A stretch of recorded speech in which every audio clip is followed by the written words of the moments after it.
Hello, I do not know why that took so long to get started, but here we go. Welcome, JC's Radiant Ray and Heidi Banker. Thank you for hanging on while everything got going. This is the weekly live chat that we do here on YouTube, and thank you for joining me. Hello, Striker. If you're new to the chat, or I guess I should say live event. If you're new, then the chat is open.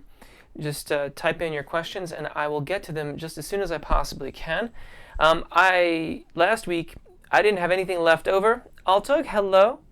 I didn't have anything left over, and so I kind of threw it out there, like, what? Does anyone have any questions? And it was kind of silent for a while. Yeah, I was getting anxious too, Altog, but finally, it's going. So, but now I've got all kinds of questions. So thank you all very, very much. FL2 Humble, welcome to the chat and welcome to the channel.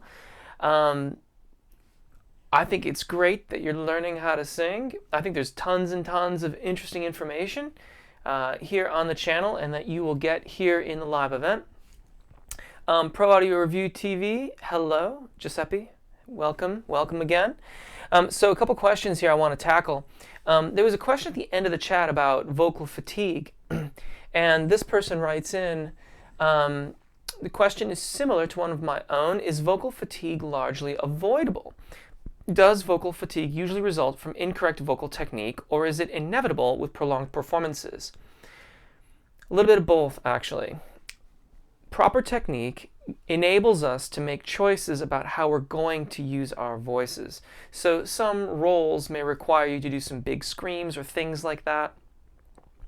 And in doing those, you are incurring more vocal fatigue than is entirely necessary if you were going to use proper technique at all times. But if you're using proper technique all the rest of the time, then you're going to be fine. And you're probably not going to need any kind of time off or anything like that.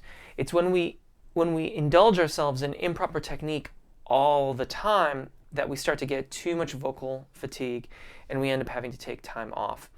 Case in point, a long time ago, and my technique is even way better than it was at this time, but nonetheless, I was in an entertainment group that worked at an amusement park, and we did 6 shows every day, 6 days a week. And I was under a summer contract. So I worked there from, I think it was May until September, 6 shows a day, 6 days a week. And then September through November, we did weekends.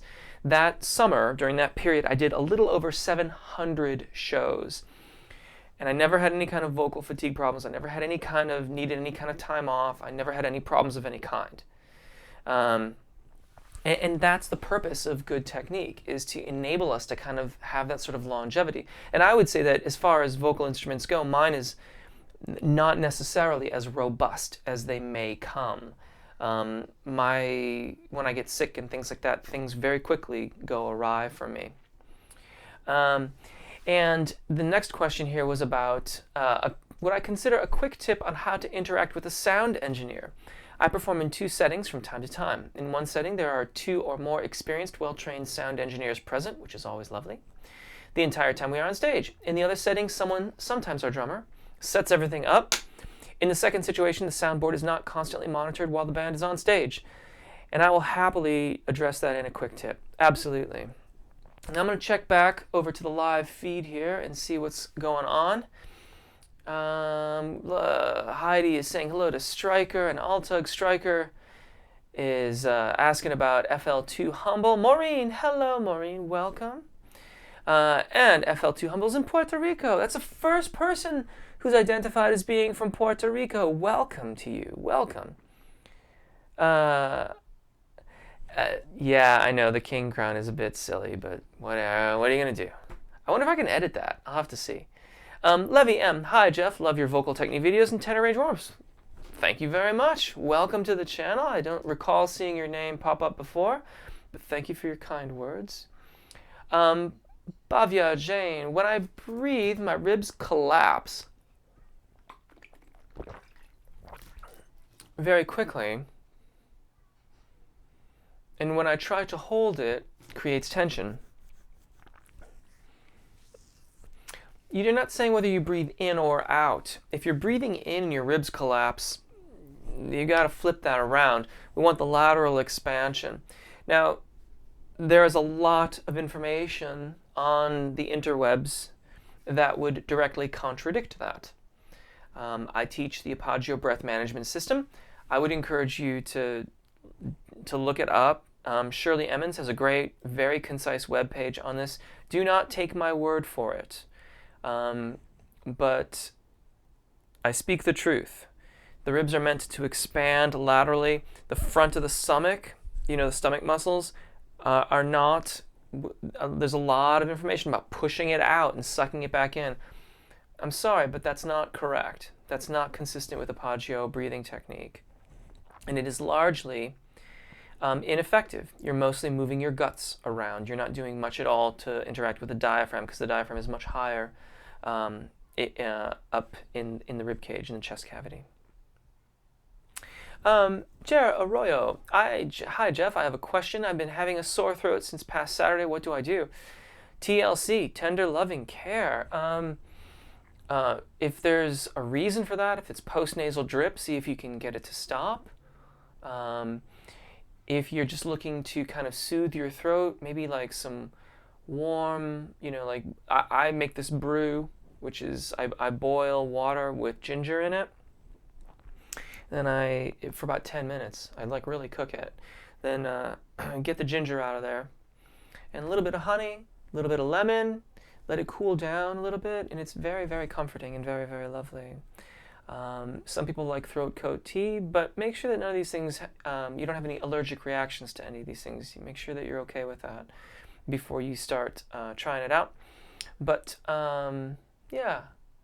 And again, assess what's creating that sore throat. If you're getting a cold, not much you can really do about that. Maureen Soltar, 6 shows.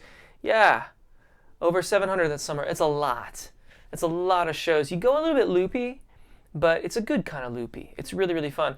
I sang Cheeseburger in Paradise, which was a Jimmy Buffett song. Well, it's one of the songs I sang. I sang a couple different things on that show. And but that was one of my featured numbers, was covering that tune. So yeah, I've sung Cheeseburger in Paradise, probably with rehearsals, easily over 1,000 times. Bridget Had is saying, talking to Bhavya, I have the same problem. JC's Radiant Ray is talking to Striker Kane, crowned king of this channel. Yes, indeed, laughing out loud. Jacob Vasquez, hey Jeff, I had a question. Every time I sing and try to sing loud, after a while, I feel something straining in the back of my throat. You're probably pushing too hard. Volume is the natural consequence of a well-adducted system with proper airflow. So if you need to increase your volume, do it by increasing engagement through the core of your body, enabling greater subglottic pressure. That will enable more release around the vocal fold, reducing the strain and allowing more airflow. And that will increase the resonance and get you more volume. That sounds kind of the long way around. Just try to engage a bit more and increase the airflow. You may notice that you can release a bit there, and see if you can do that. See if you can release that and let the resonances be what creates the volume. Karina Chen, hi Jeff and fellow singers. I have a sore throat too. Actually, honestly, I do too tonight, and I don't know what's going on. I don't have a cold. I don't have any postnasal drip, but something's going on. Buenos dias. JC's Radiant Ray is talking to FL2 Humble. Maureen Soltar, proper practice 5 days a week certainly worked for me. My middle voice was non-existent. I wish I had discovered you earlier. Still got there in the end. Brilliant. Well, yeah, exactly. We're here now, and that is what matters. Welcome again, Maureen. That's awesome. Altug. Anthony Frizzell, in his book, The Baritone Voice, suggests the vowel order U, E, A, O, A for practice. What are your thoughts? U, E, A, O, A, U, E, U, E, A, O, A. I like it. I must admit that's not an order that I have really done much. I very frequently flip E-A-O. What I usually do is like an E-A-O, E-A-A.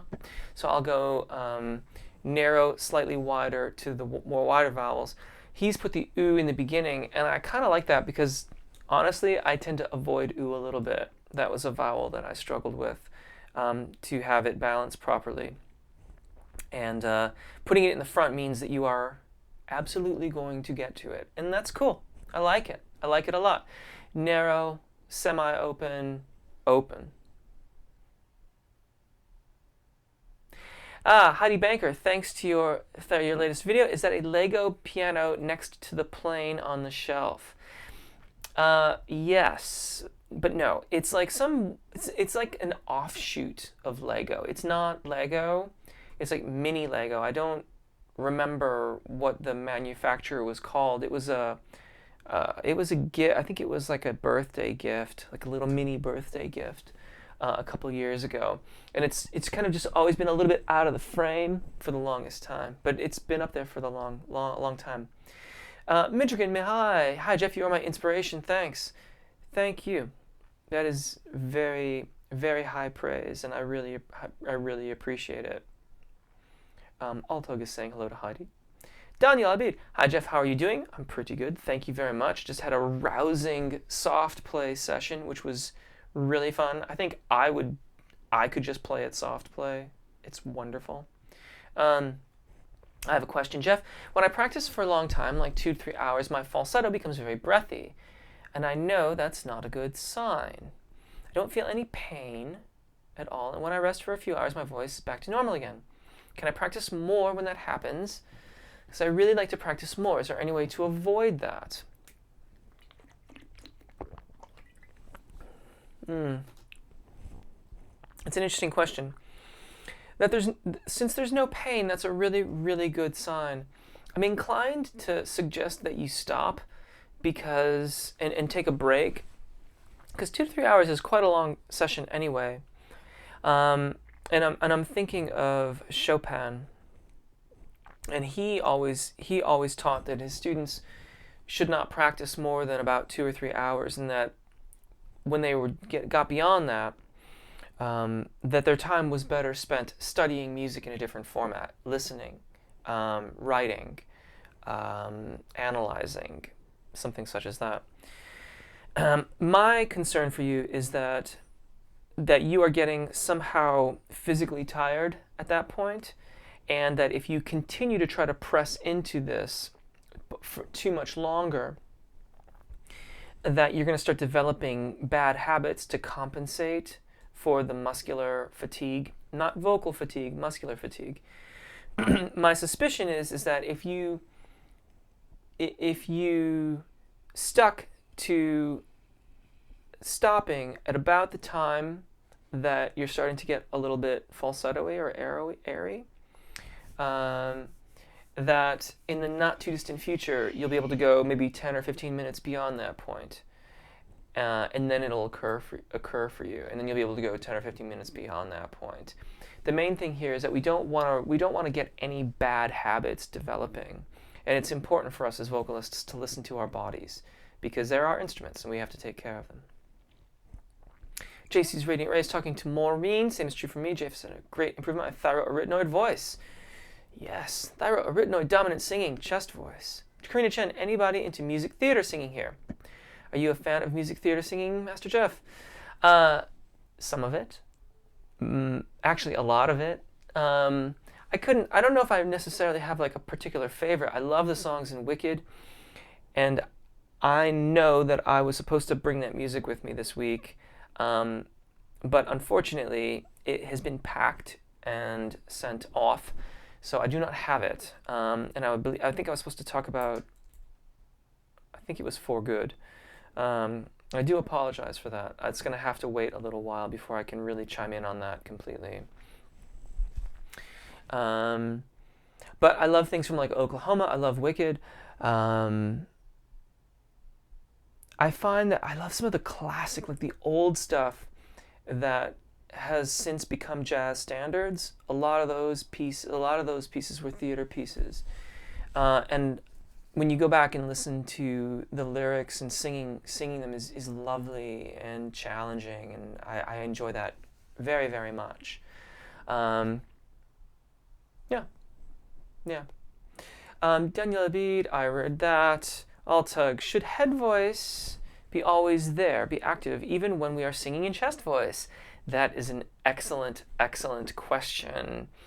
And that is, in fact, the contemporary thoughts on phonation, on tone production. That you'll notice when I say, I'll say thyroarytenoid dominant singing voice or chest voice, or I'll say cricothyroid dominant singing or head voice. Emphasis is on the word dominant.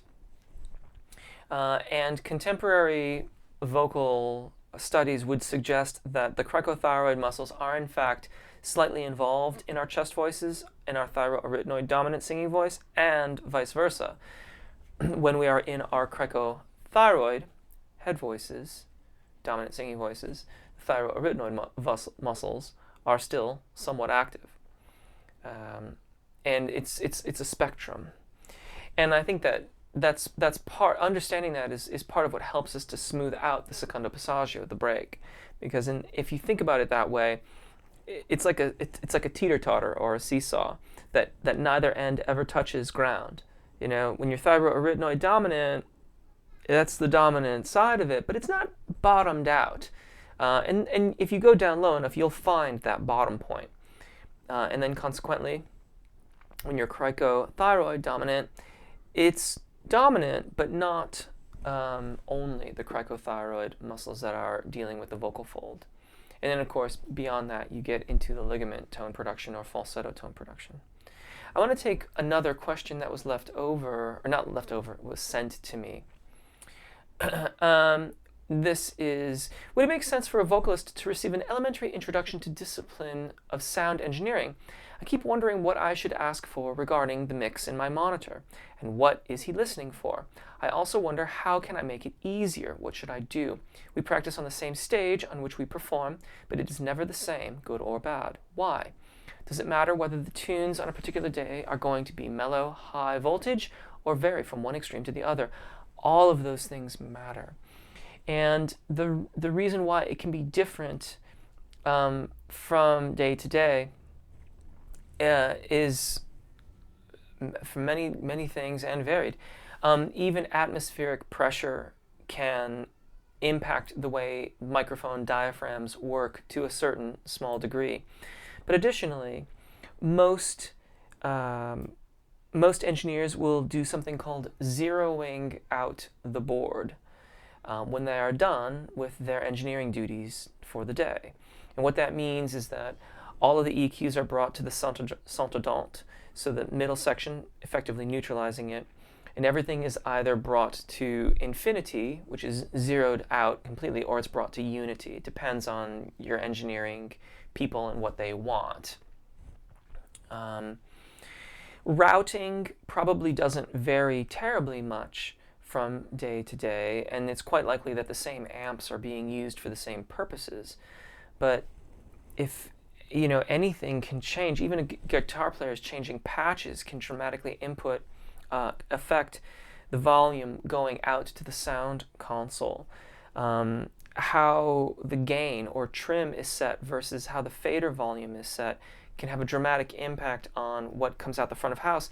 And then whether the monitors are run pre-fader or post-fader will have a lot to do with how your monitor sends work. If that doesn't make sense, suffice to say there are a lot of variables, and when one variable at the very top of the chain is changed, depending on how things are set up, it can affect everything down the chain. And it also depends on how your sound engineer deals with you. So I think the more that we can learn about these things, the better off we are. It informs how we ask questions. And most of all, I think it helps us speaking for myself, it helps us to be compassionate towards the role of the engineer.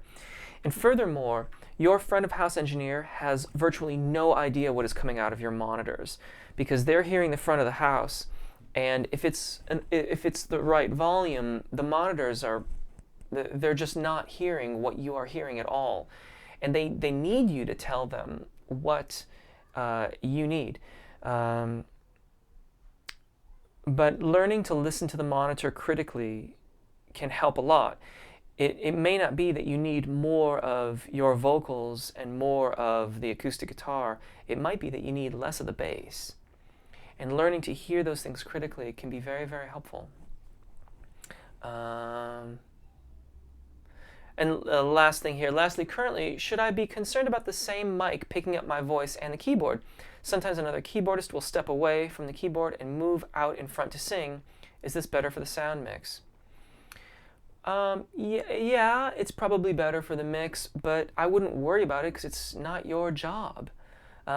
If you're on stage performing, then it's the sound engineer's job to make sure that things are being picked up appropriately, and if your keyboard amp is pointing at your vocal mic, then you could be proactive and say, hey, do you need me to move my keyboard amp? Is it bleeding? Or is it okay? And they'll tell you.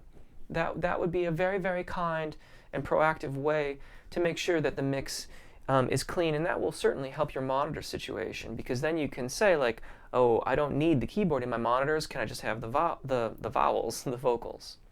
All right, let's get back to the live chat here.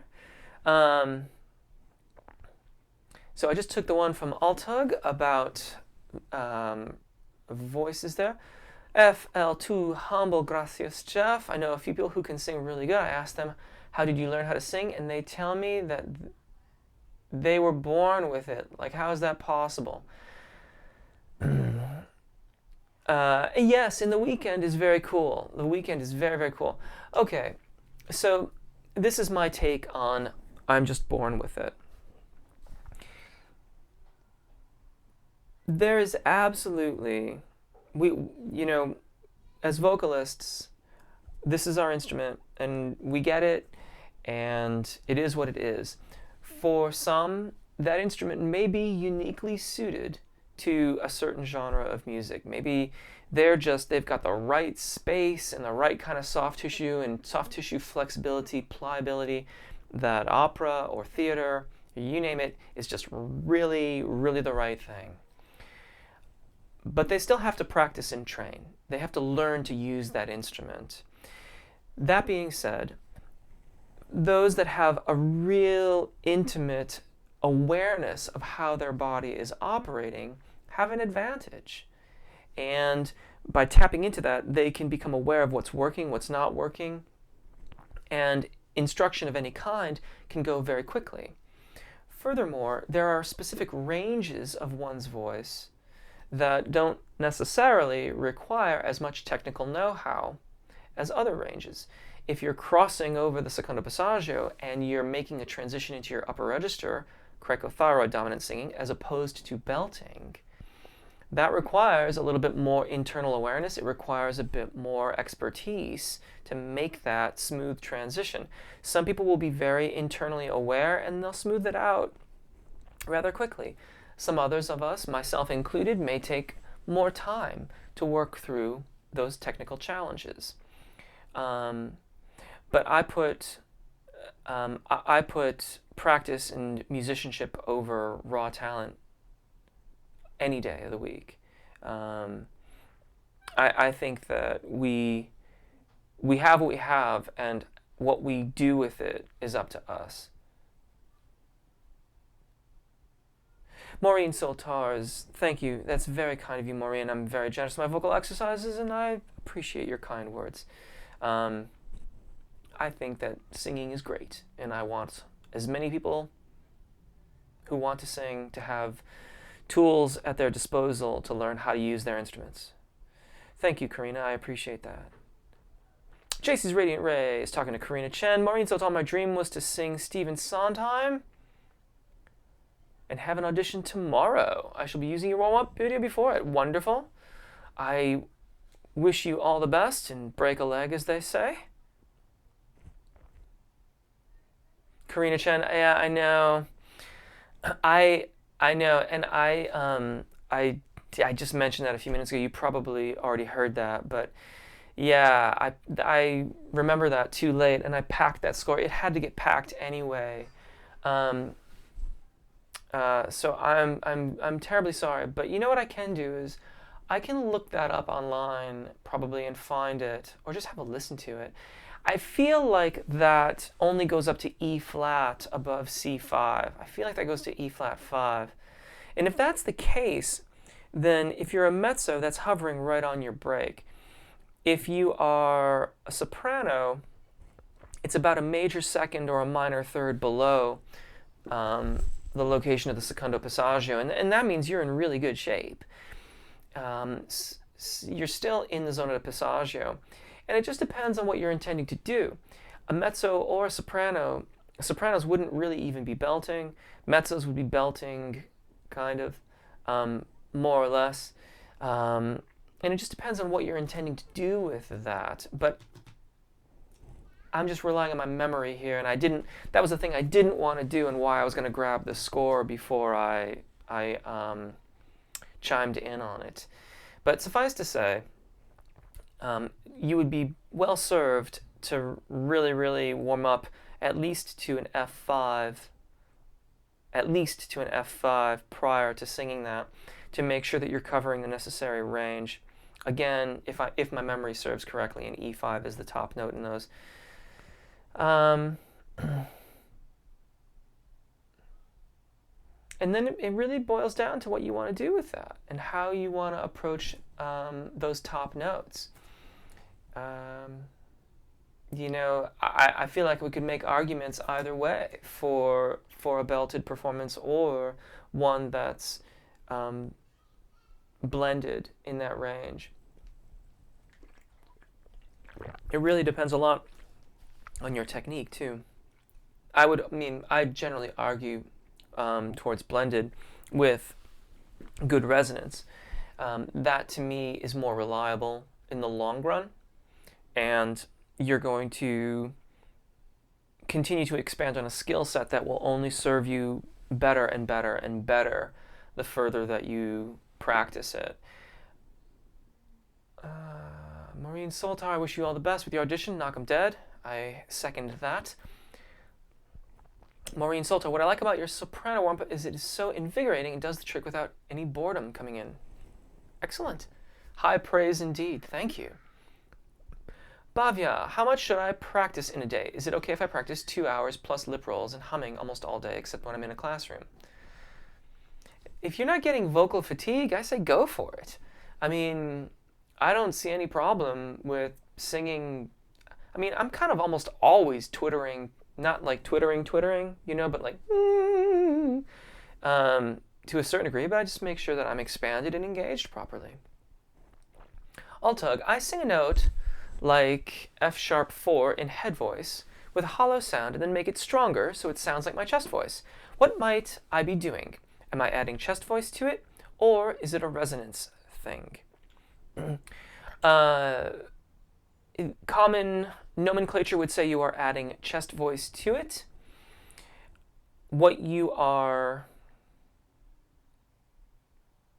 My suspicion as to what you are doing is that as you are sustaining that pitch, the hollow voice is blended more towards the sound of the vocal fold with enough airflow to keep it adducted properly so that it's meeting sufficiently, it's all closed up. And as you are increasing airflow, the vocal fold adduction is remaining consistent, and the increased airflow is activating more of the soft tissue resonance in the aural cavity. It's possible that the, I believe it's amplitude of the folds waves are getting a little wider, so that might be engaging a little bit more of the thyroarytenoid musculature. But so long as the cricothyroids are allowed to keep the vocal fold sufficiently elongated, that's fine. That would be my analysis of what you're doing. That's a really good exercise if you can do it. You will build you will build brilliant control in that register of your voice, and you will have a beautiful, beautiful upper register for that continued practice. Marine Sultar, ooh, oh, thank you, JC.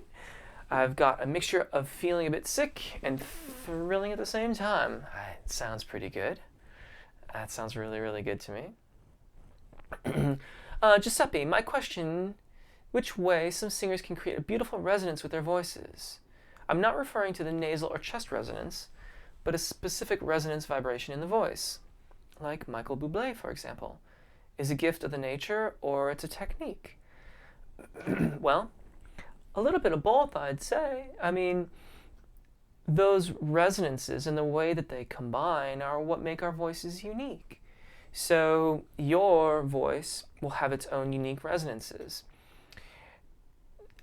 I don't know if we can really talk about resonance in the voice without addressing nasal and chest resonance and the way that they work together, because the completed sound that you hear is a combination of all these things, of the sinus cavities, of the nasal pharynx, of the play of the thyroarytenoid muscles on the voice as well as the cricothyroid muscles, the way that the tongue is held and how much tension is in the tongue root, and the relative elevation of the tongue at the rear of the oral cavity.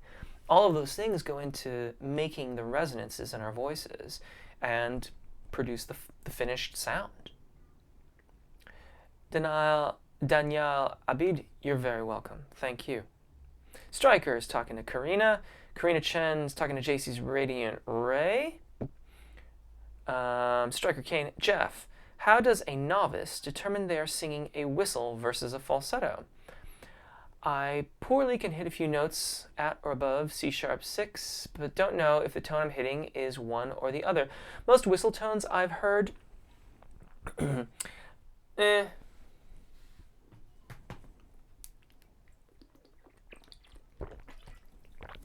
Well, in that range, since I know that you're a male vocalist, that is, as far, I'd have to look at the chart again. But as far as I'm aware, that's outside the range of falsetto tone production for male vocalists. So it would have to be something like that. But when I've listened to male vocalists singing whistle tones before, that's not a good metric for it.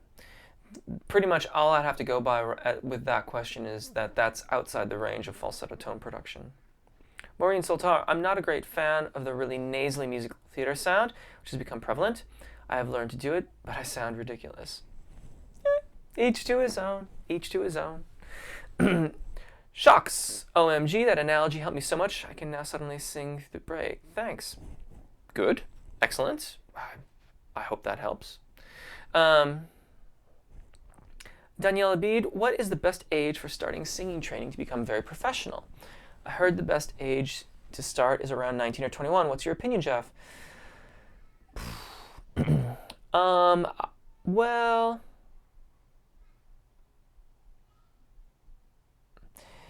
this is another one of those topics that there's a lot of differing opinions on. For the male vocalist, starting before your voice change means that you're going to end up relearning your instrument at some point. But I do think that proper airflow technique, proper engagement, and posture, that all carries through, and I think that it smooths out the transition once your voice has changed. But you're going to have some challenges around that time. For the female vocalist, of course, that doesn't really occur. It doesn't occur.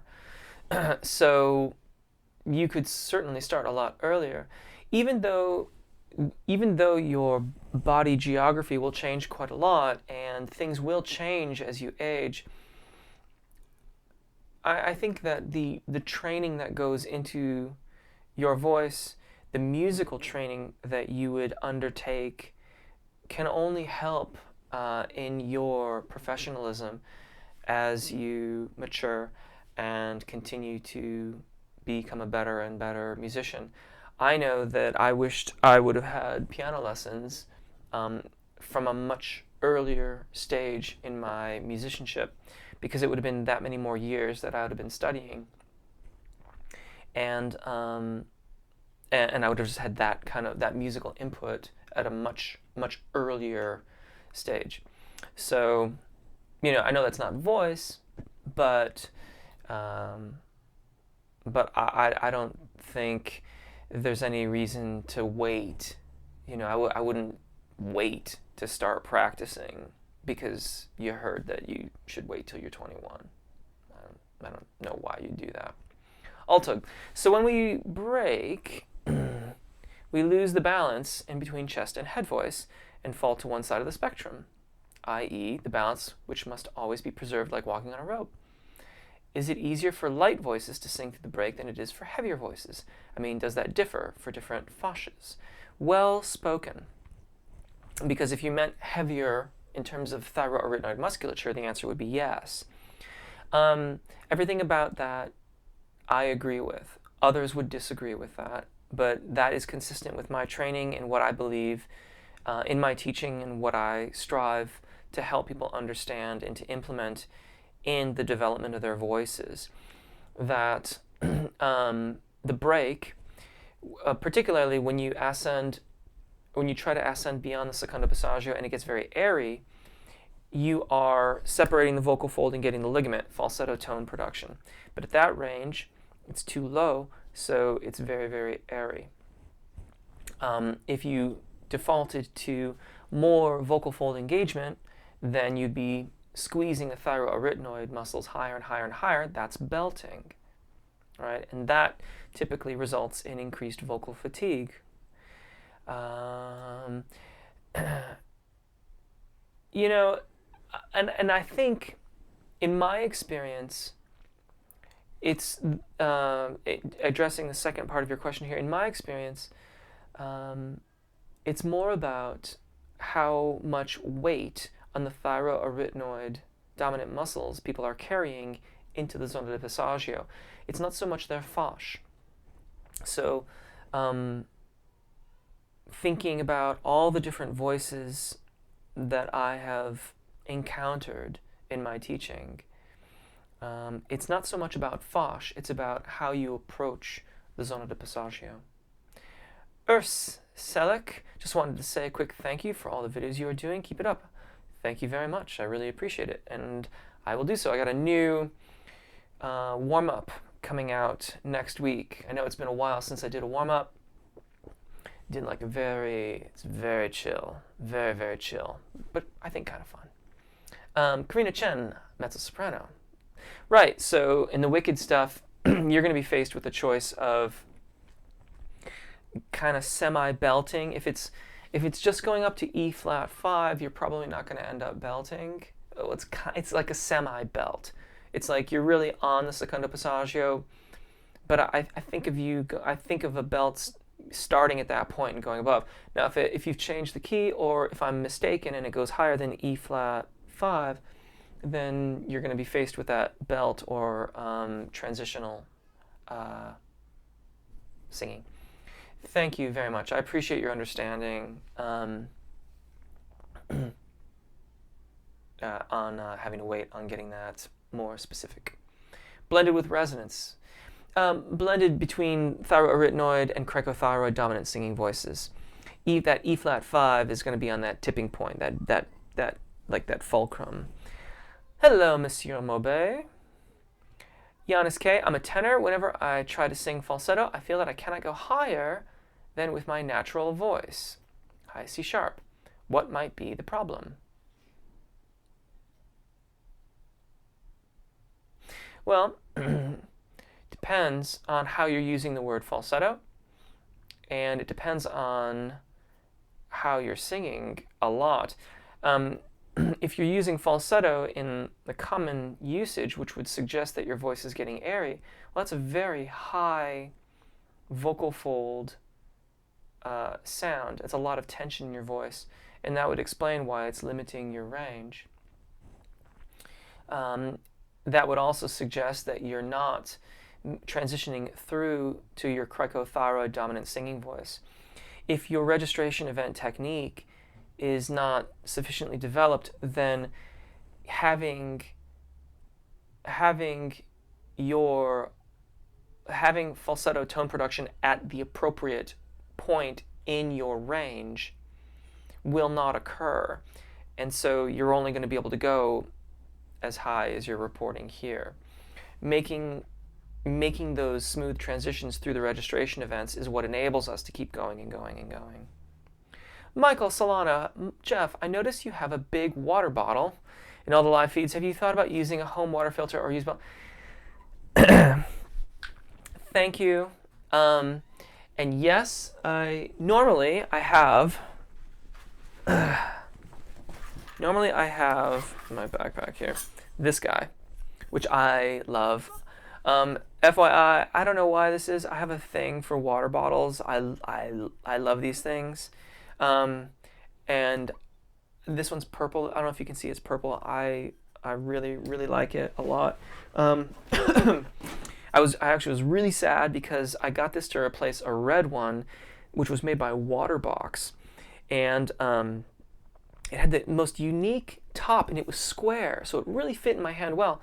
But the company went out of business, and I left it at a music store in London, and they said they put it aside for me, but when I went back, it was gone. So I was actually really sad about that one, which is kind of silly, but well, my wife had given it to me as a gift, so there you go. I'm sentimental. Anyways, I have these because at the house that I live in Amersham, which is outside London, every once in a while the water just stops, and we've had plumbers out several times. No one can seem to know why it stops. So I bought a bunch of these when last time we ran out of water, or when the water stopped and we didn't have any water. And I'm just drinking it to use it up because we're going to be moving, and it just seemed silly to pack water. And actually, where we're moving to, we couldn't move the water with us anyway. So I'm just drinking it to drink it. But generally speaking, I always use a reusable bottle. I'm just getting rid of this way, and I had a lot of it. So, but very conscientious of you, and I applaud your environmental conservatism. I am absolutely right with you. For that matter, I'm a member of the Sierra Club, and I have a donation page, which if you want to make a donation to the Sierra Club via me, get in touch via jeffrolka.com or voicelessonssf.com, and I'll send you the link, and you can hook the Sierra Club with a few extra bucks. I'm not sponsored by the Sierra Club. I just love the Sierra Nevada mountains. Bence, I'm 14. My voice range is F2 to A sharp 5 or C6. What am I? I'd have to hear you. And that's quite a wide range. But yeah, it's about where the secondo passaggio is and the transition points. That'll tell you a lot about where those are. Locate those and you'll learn a lot. Ritva, La Flower. The NG practice helps me a lot. Brilliant. That is a very, very useful exercise. And it can be very, very good for balancing out the ah vowel. Monsieur Maubet, the weird thing about me sometimes, I eat Chinese food. In like 30 minutes to an hour afterwards, I'm really in the mood to sing. Guess it might just be some chemicals in the food that gets my voice going. Hey, that sounds awesome. I mean, that sounds great. That's all good. That is all good right there. Bhavya, how to get out of my comfort zone and sing high notes? As I had strained my voice 1 month ago and it has just healed, you're really scared. Well, fair enough. To take it slow. What I would suggest you do is find a song that you're really, really excited to sing. Find something that just kind of pokes its head. Just like a few phrases that just go into, the upper register of your voice. And then transpose them down so that that top note is just at the bottom of your zona de passaggio. And even if you can't sing the low parts, just practice the high phrases. And then get like super comfortable with those high phrases at the lowered key, and then slowly inch them up there. Make this a long process. Take a couple weeks, take a couple months to do it. Your technique will benefit from it. You can rest easy, and you'll get your voice going without having to worry about straining. And you can really, really get comfortable with the tune. Pro Audio Rev Giuseppe, thank you, Jeff. You're welcome.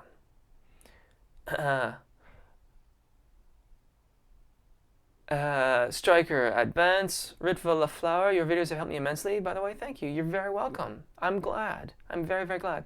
Michael Solano, just to clarify, I love what you do. Keep on doing it. The other day, I found myself singing a lava pit warm-up while watching a nature documentary. I love it. That's amazing. May it ever be so. Rolando Villazon in a YouTube video says, in the tenor voice, the passaggio is at E4, F4, F sharp 4. Does that mean the passaggio is that area, or it is one of these pitches? I would, well,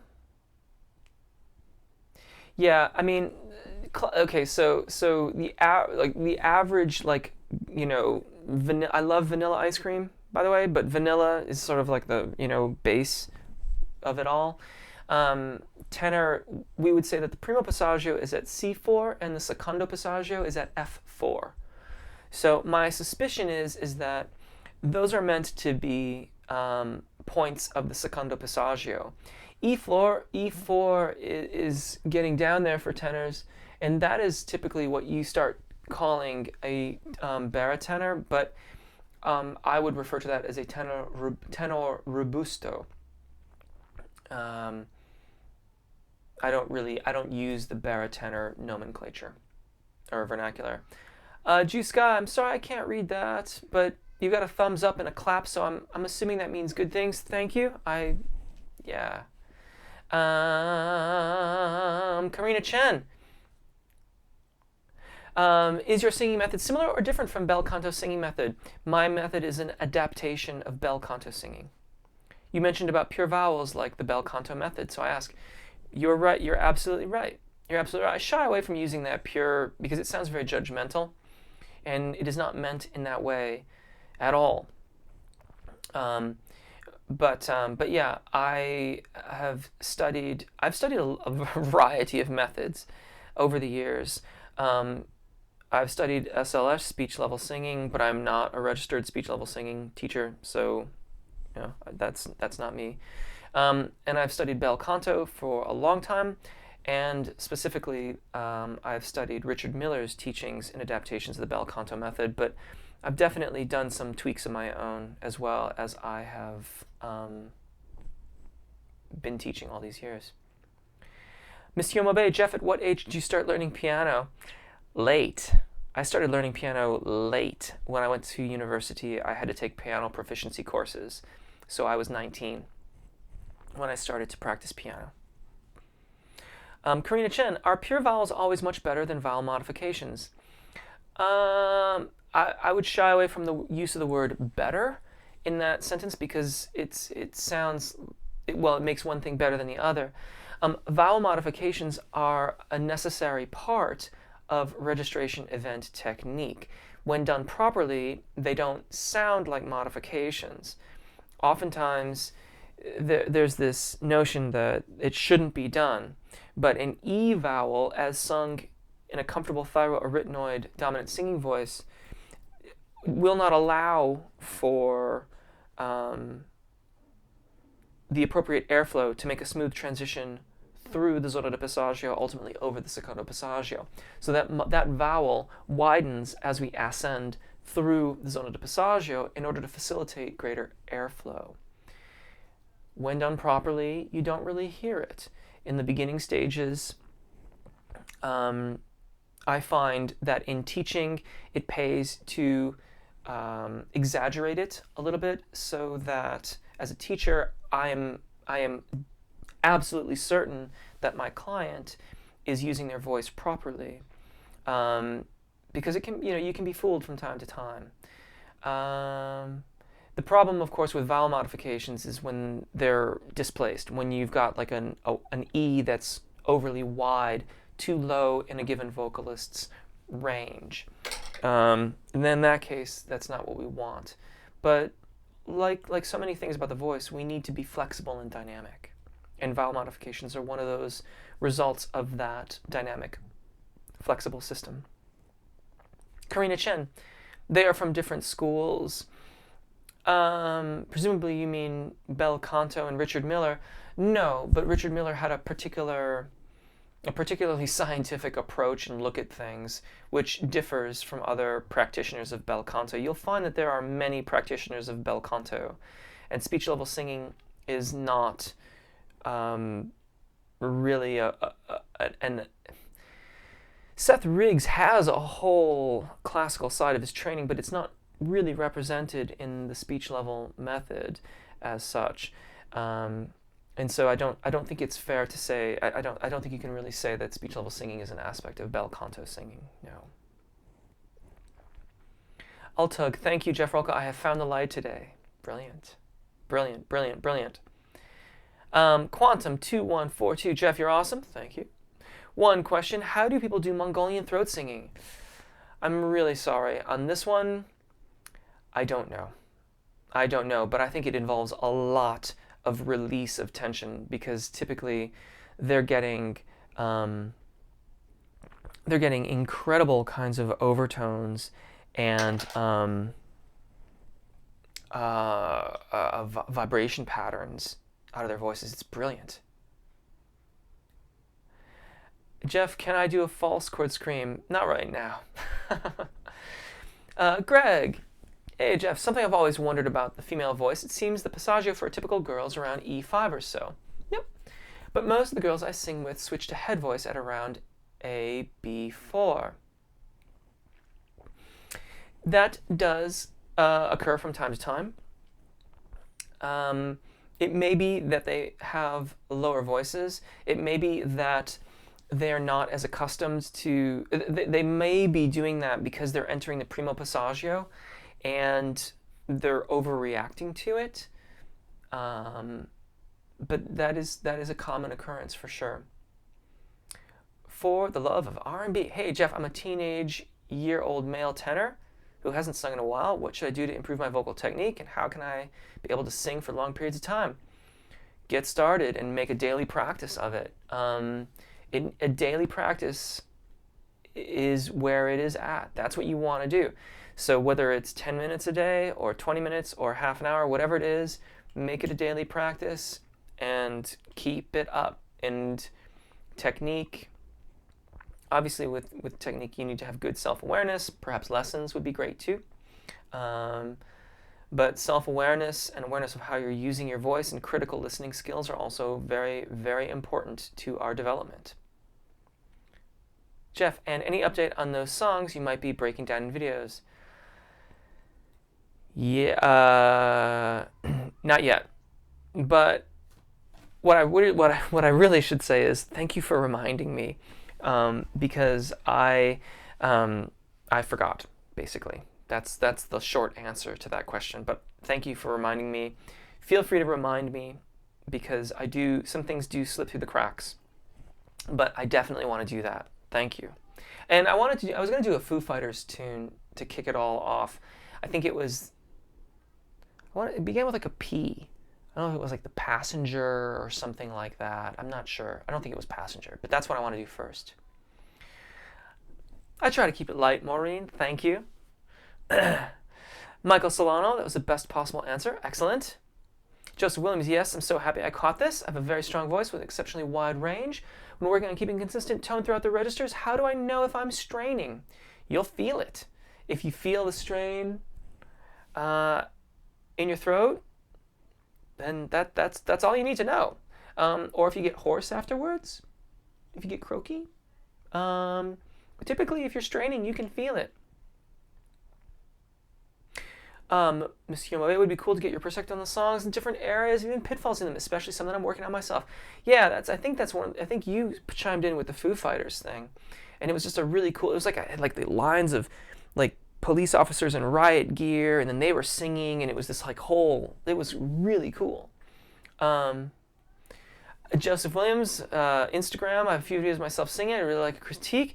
We can work out a critique. You need to get in touch with me via jeffrolka.com or Voice Lessons SF, and we can work out all the details. Maureen Tiltot, you are a modernization of bel canto in my opinion. Thank you.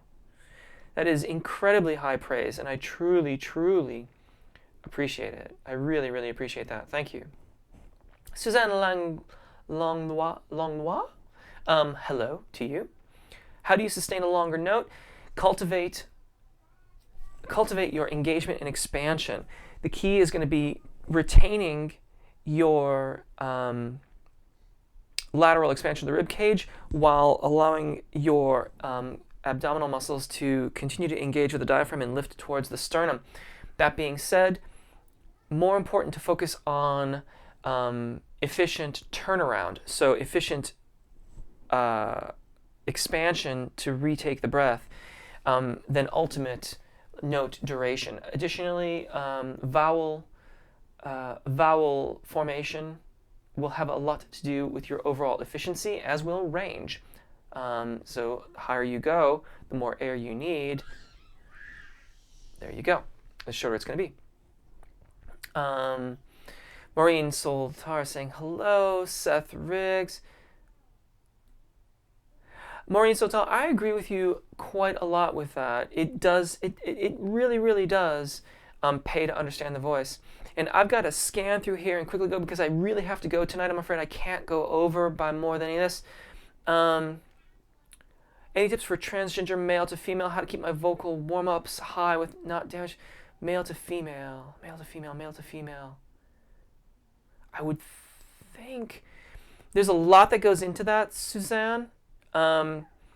It would be better to let me ask a friend of mine actually, because she works with works with that quite a lot, and I might be able to offer some more insight into that. But let me answer that next time. Let me see here. I practice rock too. Thank you. You're very welcome. Thank you, everybody. I really, really appreciate this. This has been a great session. I do apologize. I can't go over tonight. Bruno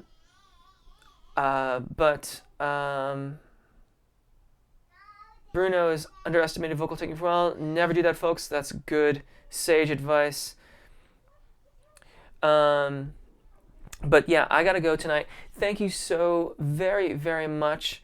Live Forever, and some might say were the ones. Maybe it was Live Forever. Those are Oasis tunes, though.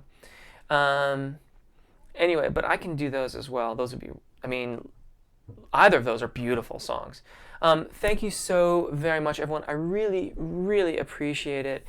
I gotta run. Take really good care of your voices. Enjoy singing, and I will see you next week. Bye-bye.